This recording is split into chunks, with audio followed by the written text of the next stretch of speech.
Renunciar no es sinónimo de amar. Sí, estamos acostumbrados a pensar que cuando alguien nos ama, debe demostrarlo, dejando de lado ciertas cosas que para esa persona podrían ser importantes.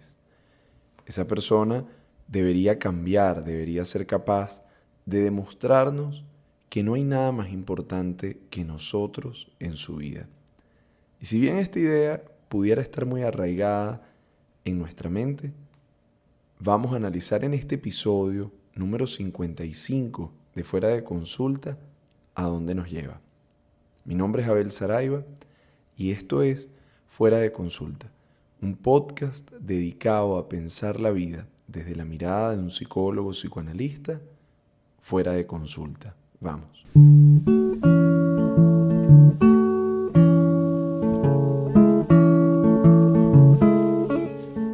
Tal como lo anunciaba en la parte anterior, el tema del que vamos a estar hablando en este episodio es sobre las renuncias y el control en las relaciones.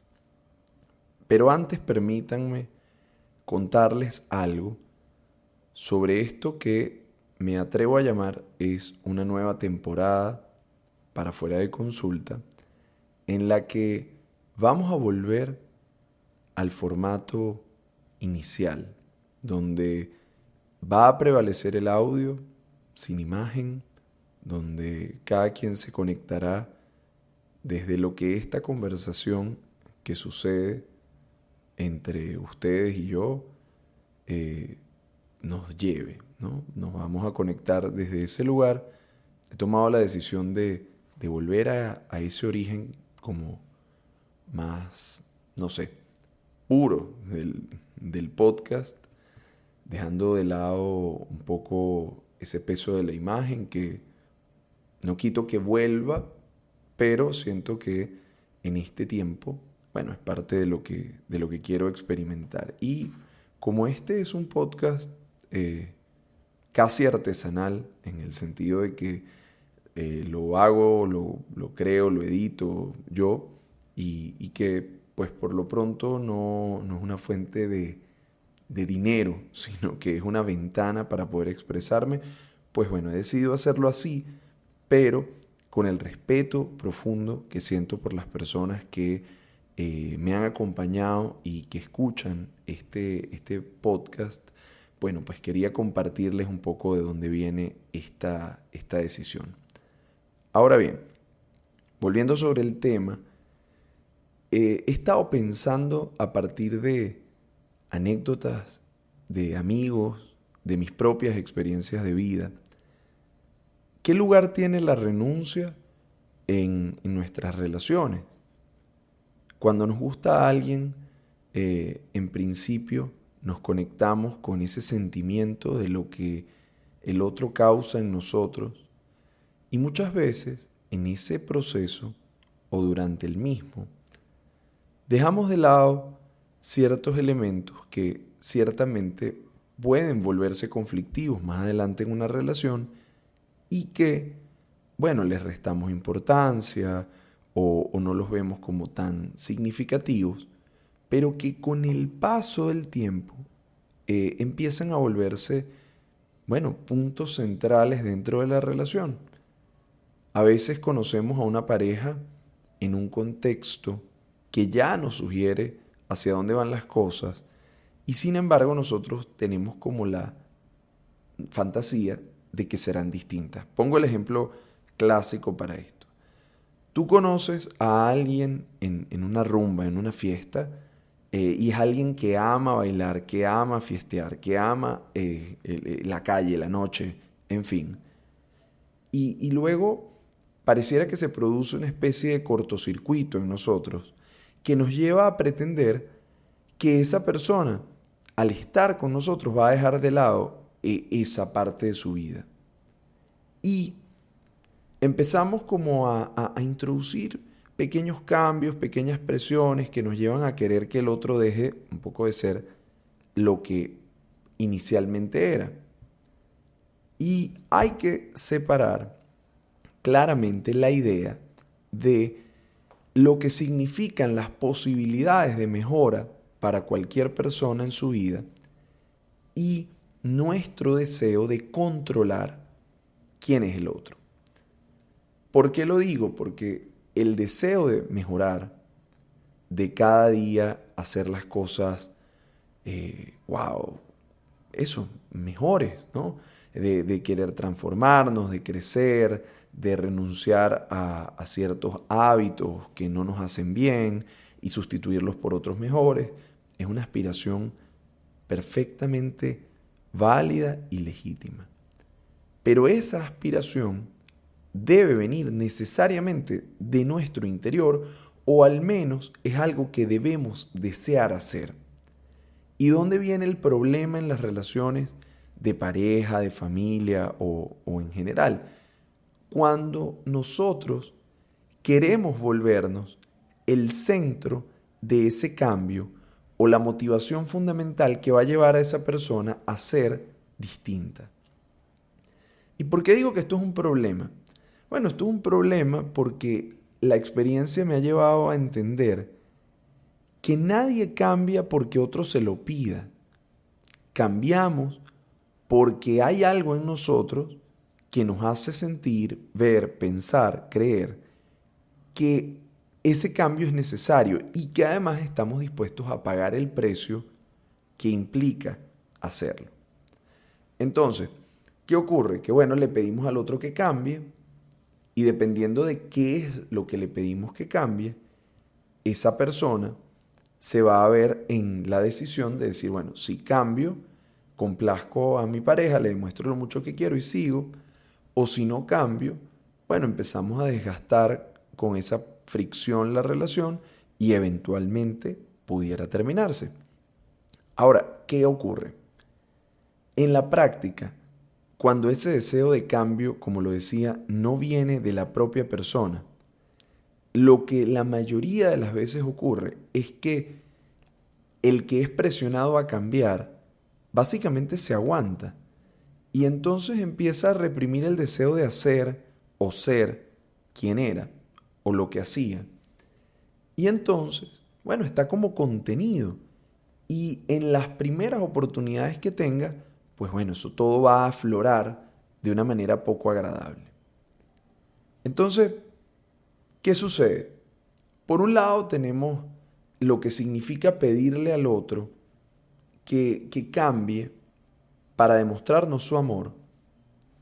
Y esto, bueno, también va un poco de la mano de lo que nosotros creemos que es justo que pase, ¿no? Porque además todos nos sentimos que somos especiales y más allá de las dificultades o los temas de autoestima, en el fondo nuestro yo nos lleva a darnos como unos aires de superimportancia.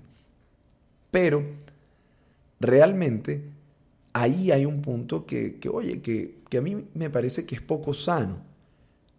A ver, esto no significa que si yo veo a alguien que quiero o a alguien con quien estoy, yo entonces tengo que ignorar aquellas cosas que me molesten o aquellas cosas que crea que podamos trabajar, para nada.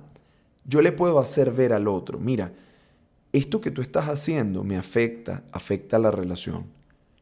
Sin embargo, y veámoslo bien, no solo le pedimos al otro a veces que cambie cosas que afectan la relación, sino le pedimos que cambie también cosas que nos hacen sentir menos importantes, como pensaba, por ejemplo, en un amigo que es súper dedicado al tema del deporte, y entonces la pareja lo conoce así, pero luego le pide, los fines de semana le empieza a pesar que esta persona dedique parte de su tiempo libre a hacer ejercicio porque quiere que ese tiempo libre se lo dedique a ella. Y si bien entiendo y no juzgo para nada, este es un espacio que si de algo se quiere alejar, es de juzgar a priori. Ahora, si bien es legítimo que tú quieras que la persona que amas o de quien te sientes enamorado te dedique más tiempo, por otro lado, si tú entendías al inicio, o al menos, bueno, probablemente no lo entendías, pero si al estar con alguien te das cuenta que algo es muy importante para esa persona y que le oxigena, le conecta con la vida, le hace feliz. Y tú empiezas a pedirle que lo deje. En el fondo tú te estás poniendo en el lugar del ultimátum, de poner a esa persona a elegir entre, no sé, la bicicleta y tú, no sé, el fútbol y tú, o lo que sea y tú. Y cuidado, cuidado, porque en algunos casos nos podemos llevar tremendo tortazo. Porque, ¿qué pasa si cuando yo pongo al otro en esa encrucijada, lo que termina por decirme es que no va a dejar eso que le importa tanto por mí? Wow. Cuando nos dicen eso, evidentemente nuestra autoestima se ve golpeada, nos sentimos por el piso, pero bueno, también nos lleva a pensar qué necesidad teníamos de poner al otro en esa situación, o nos sirve para darnos cuenta que esa persona no era.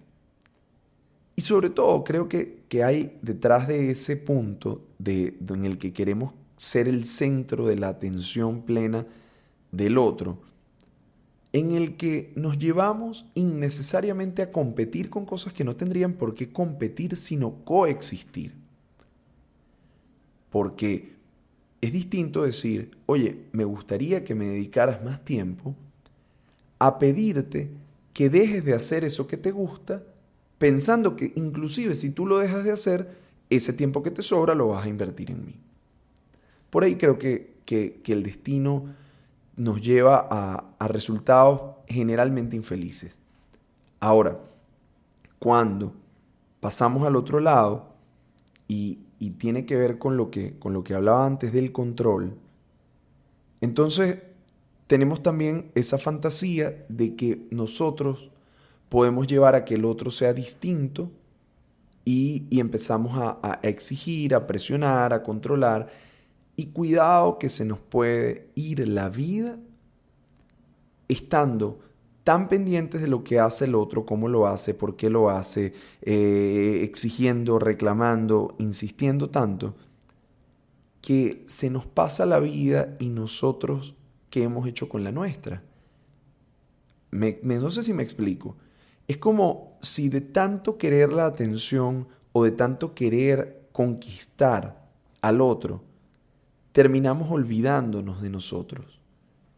Y por lo general, al menos es lo que yo creo en mi vida, para la vida, y es que si a nosotros nos gusta alguien y tenemos la suerte de que a ese alguien también le gustamos, lejos de querer forzar las cosas para que esa persona esté a juro conmigo, más bien tenemos que preocuparnos de ver cómo cultivamos en nosotros eso que somos y eso que también le gusta a la otra persona, a fin de que podamos oxigenar la relación, donde cada vez que nos encontremos, o la mayoría de las veces que nos encontremos,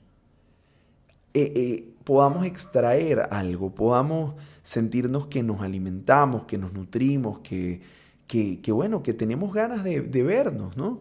Pero el punto es que si yo te presiono tanto para que me quieras ver, pero no me ocupo de mí, en el fondo te llevo a un punto donde termino volviendo lo que era placer, lo que era deseo, a una obligación. Y esto nunca termina bien.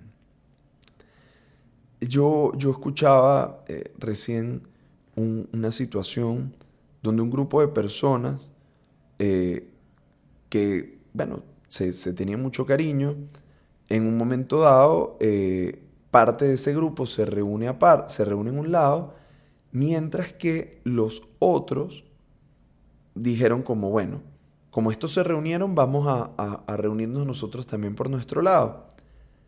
Pero en la reunión A, por llamarlo de alguna manera, la gente que se juntó porque se quería juntar, compartieron, disfrutaron, vivieron lo que iban a vivir, independientemente de lo que fuera. Y en la reunión B, estaban pensando qué era lo que estaban haciendo los de la A. Y al cabo de un rato ya no había mucho más que buscar allí. Y en el fondo, los de la B quedaron con un malestar doble porque ni terminaste de pasarla del todo bien, ni tuviste la satisfacción de saber qué era lo que hacían los de la A o por qué los de la A no estaban contigo. Voy a llevar esto a otro plano para explicarme inclusive más claro. A veces tenemos personas que en una relación celan muchísimo al otro y están pendientes de si sale, si hace, si no hace, no sé qué. Y su vida gira en torno a lo que hace o deshace la otra persona. Y poco ese que cela o ese que está padeciendo esa situación se ocupa de decir, oye, ¿qué estoy haciendo yo con mi vida? ¿Qué estoy haciendo con mi vida que la haga interesante, que la haga atractiva? ¿Sabes? La vida me ha llevado a encontrarme con sorpresas que si tú quieres que ese otro que está contigo te preste atención, en lugar de estarlo persiguiendo, acosando, reclamando, ocúpate por vivir un poquito la tuya, ¿no? Porque inclusive eso en dinámicas donde las personas vienen como atrapadas en esos enredos del día a día, cuando una de las dos partes empieza a hacer sus propias cosas, empieza a cambiar, empieza a vivir como quiere vivir, el otro dice, epa, ya va, ¿qué pasa? ¿Será que esta persona puede seguir su vida sin mí? Y ese sustico moviliza cosas. Y no quiero promover acá un tema de manipular, no, nada de eso. Pero sí que el deseo hay que obturarlo.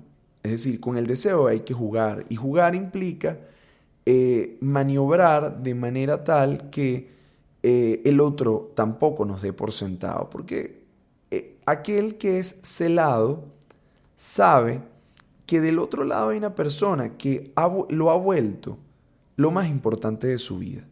Y eso lleva a que si bien el celado quisiera evitar el mal rato de los reclamos, en el fondo sabe que esa persona está ahí. Ah, ¿cómo cambia todo cuando ese que creía que estaba todo seguro, de pronto se encuentra con que el celador hace su vida, deja los reclamos y sencillamente deja fluir las cosas? Puede haber un cambio. Y si no lo hay, esto también nos lleva a un punto más allá de los celos, porque esto de lo que voy a hablar a continuación pudiera pasar en una relación donde hay muchos celos o no.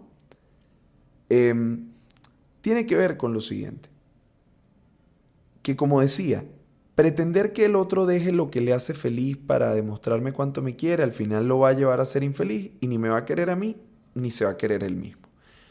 Pero,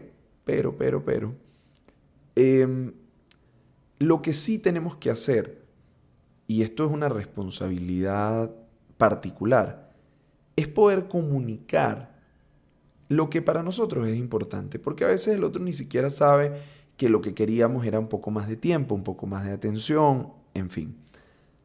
Ahora, si yo le digo a mi pareja, a mi amigo, a mi familia, a la persona que está cerca de mí, lo que me pasa, lo que me afecta o lo que para mí es importante, y esa persona no lo toma en consideración, entonces yo tengo que empezar a sacar mis cuentas. ¿Por qué lo digo? Porque si hay algo y diferenciemos acá el asunto. Yo puedo querer cosas o decirte cosas que son importantes para mí y algunas me las podrás dar y otras no. Y eso, bueno, eso es parte de la vida y yo tengo que ver si eso me hace feliz o no y si me quiero quedar con eso o no. Pero en momentos, lo que no deberíamos permitir, al menos como yo entiendo el mundo, que no es una ley universal, lo que no deberíamos permitir es que el otro sea indiferente ante nuestro sufrimiento, porque hay cosas que hacemos o que hacen las personas a nuestro alrededor que nos pueden gustar más o menos, pero no necesariamente es una fuente de sufrimiento.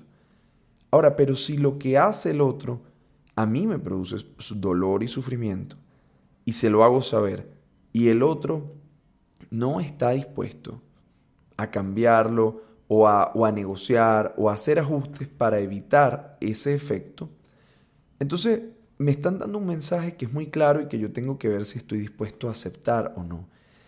Y es que, en definitiva, el otro está más centrado en sí mismo que en la relación, ¿no? O sea, es como si yo te digo, oye, mira, esta manera en que me tratas o esto que haces a mí me hace sentir muy mal y tú sigues haciéndolo, bueno, pues evidentemente me estás demostrando que mis sentimientos no son importantes para ti y que no estás dispuesto a llegar a ningún arreglo. Entonces, bueno, si yo sabiendo eso me quedo, bueno, el problema es profundamente mío porque estoy con alguien que me demuestra que mis sentimientos no le importan y yo sigo allí. Entonces, ¿qué ocurre? Bueno, que a veces no estamos dispuestos a aceptar esa dura realidad. Y es que nos podemos vincular con personas para las cuales no solo es que no somos el centro del universo, porque no creo que ser el centro del universo de alguien sea la solución de nada, pero con personas que ni siquiera están dispuestos a conectarse empáticamente o a encontrarse en un punto medio, porque en suma creo que las relaciones que duran o que pueden ser saludables son aquellas en las que ambas partes están dispuestas a encontrarse en un punto medio. Porque si solo nos encontramos en lo que para mí es cómodo, probablemente yo me voy a sentir relativamente bien, pero el otro no lo va a pasar tan bien. Al menos al cabo de un tiempo se va a ver desnaturalizado, agotado, afectado, en fin. Entonces, ¿a qué quiero llegar con esto? Un poco para ir redondeando este episodio. Por un lado, que alguien renuncie a algo porque siente cosas por mí no necesariamente es una prueba de amor. Es una prueba de sumisión, pero no una prueba de amor. Porque amar no debe significar pedirle al otro que deje de ser quien es, así como tampoco ese acto de privación va a ser una garantía de éxito para la relación. Amar está puesto en un terreno donde muchas veces queremos darle al otro lo que no tenemos. Y bueno, y es parte de la experiencia, pero mucho cuidado con querer reducir el amor a esas pruebas que se vuelven un poco voraces e insaciables. Entonces, renunciar no es un sinónimo de amar. Por otro lado, si algo es que podemos controlar en la vida o si algo pudiéramos intentar controlar, es nuestra realidad en términos no de lo que pasa a nuestro alrededor, sino lo que nosotros somos capaces de hacer. Es decir, yo no puedo pretender cambiar al otro si no soy capaz de cambiar yo. Entonces, ¿qué es lo que sí podemos intentar controlar? Bueno, ¿qué decisiones tomo yo? ¿Cómo me las juego? ¿Cómo me vinculo con lo que hago? ¿Qué cosas escojo para mi vida o qué cosas no escojo? Esas las puedo decidir yo y eso sí lo puedo controlar. Ahora bien, pretender controlar al otro para preservar la relación es como tener un pez cuando lo sacas de la tienda de animales, del acuario y te lo dan en una bolsita y no lo pases a un tanque donde pueda tener oxígeno.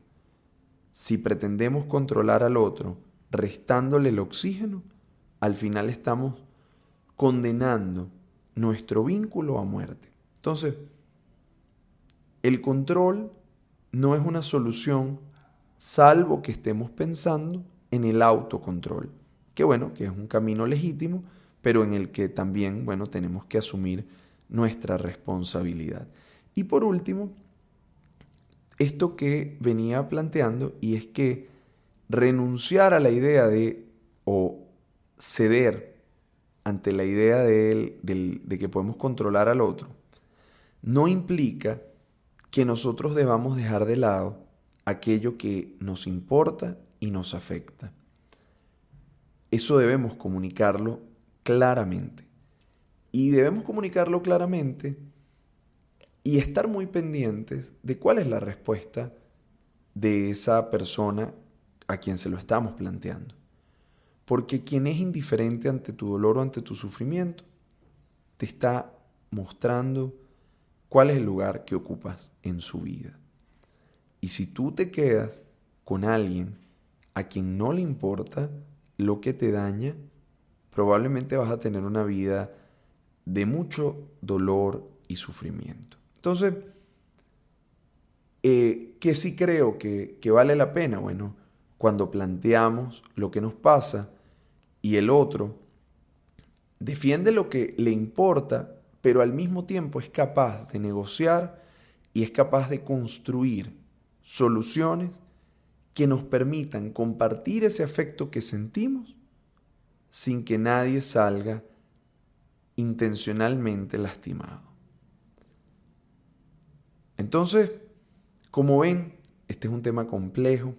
Creo que pudiera quedarme hablando por horas sobre esto y quizá volveremos porque las renuncias, el amor, el control y la toma de conciencia sobre lo que sentimos y cómo nos relacionamos en función de eso son temas que por su magnitud nos acompañarán a lo largo de este camino que es Fuera de Consulta. Les agradezco enormemente el interés a las personas que escuchan este podcast, que están dispuestos a compartir visiones que no necesariamente son las más populares, pero al menos les aseguro que son aquellas en las que yo creo y que no venden humo. Como lo ven, no les puedo prometer, estos son los 3 pasos para que tú logres que tu esposa cambie, que tu novio deje de hacer X, no.